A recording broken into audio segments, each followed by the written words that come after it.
اس دین کے خلاف زمانے کی تبدیلیوں سے مختلف افکار، مختلف نظریات، مختلف فرقے پیدا ہوتے رہے. ایک زمانے تک ان کا ڈنکا بجا، ایک زمانے تک ان کے افکار جو ہیں دنیا کے دلوں پر مسلط ہوئے، اور یہ سمجھ میں آتا تھا کہ بھائی دیکھو جتنی نئی نسل ہے وہ ساری ان کے پیچھے جا رہی ہے، سب ان کے پیچھے بھاگ رہے ہیں، اور اس واسطے علماء حق ہیں یا جو متقدمین کے نام لیوا ہیں، جو سلف صالحین کے پیروکار ہیں، ان کو کچھ اپنے اندر تبدیلی پیدا کرنی چاہیے تاکہ ان نئے افکار کا کچھ مقابلہ کر سکے. اگر وہ حضرات امام احمد بن حنبل اور امام بخاری انہوں نے اگر اس دباؤ میں آ کر اگر کوئی ادنا شوشہ بھی بدل دیا ہوتا تو آج دین اس صورت میں محسوس نہ ہوتا. تو ہر دور میں ایسے لوگ پیدا ہوتے ہیں اور ان کا ڈنکا بجتا ہے.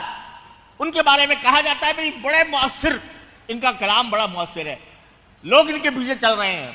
لوگ کہا جاتا ہے کہ یہ نئے افکار لے کر آئے، نئے نظریات لے کر آئے ہیں، اور ان کے پیچھے چلنے والوں کی ایک فوج ہے جو ان کے پیچھے چل رہی ہے، اور یہ بیچارے پرانے لوگ سلف صالحین کے پیروکار یہ پیچھے رہ گئے ہیں اور وہ آگے بڑھ گئے ہیں. میرے بھائیوں، وہ جتنے آگے بڑھنے والے ہیں وہ بھی اسی طرح تاریخ کا حصہ بننے والے ہیں جیسے معتزلہ اور جہمیہ بنے. لہذا کبھی اس بات سے مرعوب نہ ہونا کہ فلاں نظریہ جو ہے اس کا بڑا چرچا ہے، فلاں نظریہ بڑا پھیل رہا ہے، نوجوان نسل اس کی طرف جا رہی ہے، اس کے باتوں کے اندر بڑی تاثیر ہے. اس بات سے کبھی مرعوب نہ ہونا.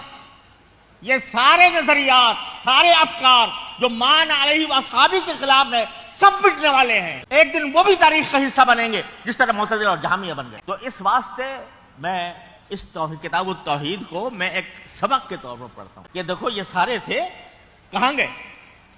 آج بھی ہمارے سامنے کیسے نظریات ہیں، کیسے افکار ہیں، کیسے لوگ آ رہے ہیں، نئی نئی باتیں کر رہے ہیں. بھائی اس میں بڑی جدت ہے، اس کے بیان میں بڑی جدت ہے، اس کے بیان میں بڑی تاثیر ہے، اس کی تحریر میں بڑی جان ہے.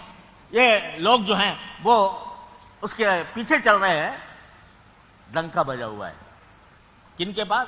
نو تعلیم یافتہ قوم جو ہے وہ ان کے پیچھے چل رہی ہے. جانے دو، ہم تو اسی پر رہیں گے جو مان علیہ واصحابہ کا پیغام. یہ سب مٹ جائیں گے، سب فنا ہو جائیں گے اور تاریخ کا حصہ بنیں گے. میں تو معتزلہ جہمیہ کی بات کر رہا ہوں.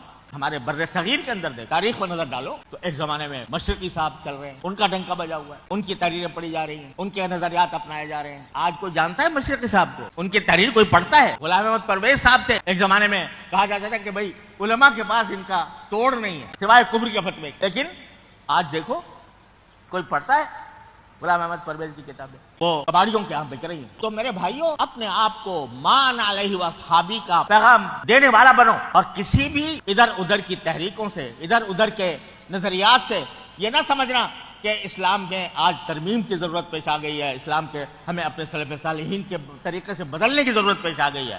کبھی دماغ میں یہ خیال نہ لانا. ان کا جو پڑھائی جاتی ہے نا، لوگ کہتے ہیں بھئی معتزلہ کو اب کیا پڑھیں اور جہمیہ کو کیا پڑھیں. تو میں تو کہتا ہوں پڑھو تاکہ پتہ چلے کہ کون کیا تھا اور کیا ہو گیا.